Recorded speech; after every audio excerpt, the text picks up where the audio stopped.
Амбасадоре, само што се вративте од Париз, вие всушност и присуствувавте за време на конференцијата кога францускиот претседател Макрон ја даде онаа позната изјава која што веќе 2 недели се врти низ јавноста и која што ја крена и аналитичарите и политичарите за Европа са повеќе брзини. Што конкретно кажа францускиот претседател? Sur cette question, la position est décidée par le président de la République, elle est claire et elle est publique. La question, ce n'est pas de savoir si l'Europe doit s'élargir, parce que la réponse est connue, c'est oui. La question n'est pas non plus de savoir quand l'Europe doit s'élargir, parce que la réponse, c'est le plus vite possible. Alors, pour ce qui concerne la date de 2030, pour ce qui concerne la Macédoine du Nord en tout cas, nous considérons que cet objectif peut être atteint.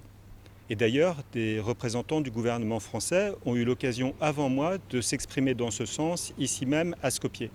Mais pour cela, il faut de la mobilisation politique, il faut réaliser les engagements pris, il faut accomplir les réformes qui sont attendues, notamment en matière d'état de droit, et il ne faut pas perdre de temps parce qu'en réalité, 2030, ça va arriver très vite.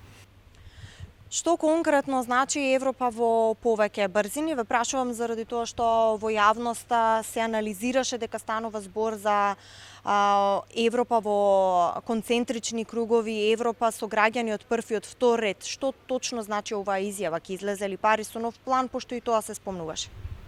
Il y a deux choses qui doivent avancer en parallèle. Pour les États candidats à l'Union européenne, il y a ce que je vous disais à l'instant, la nécessité d'accomplir les réformes. Et puis, pour les États membres de l'Union européenne, il y a la nécessité de voir comment préserver et comment renforcer la dynamique d'approfondissement. En fait, chacun a sa part du travail. Alors ensuite, pour ce qui concerne le concept d'Europe à plusieurs vitesses, il faut voir que celui-ci ne s'applique pas, ou en tout cas ne s'applique pas spécifiquement aux États candidats. D'ailleurs, pour ce qui concerne les États membres de l'Union européenne, on voit que c'est une réalité présente.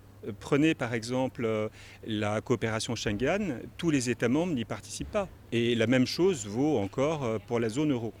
Et pour ce qui concerne les États candidats à l'Union européenne, à nouveau, il y a ce que je vous disais précédemment. Il y a la nécessité d'accomplir les réformes et en fait, chaque pays avance selon le rythme de ces réformes. C'est bien la raison pour laquelle il ne faut pas perdre de temps. Благодарам.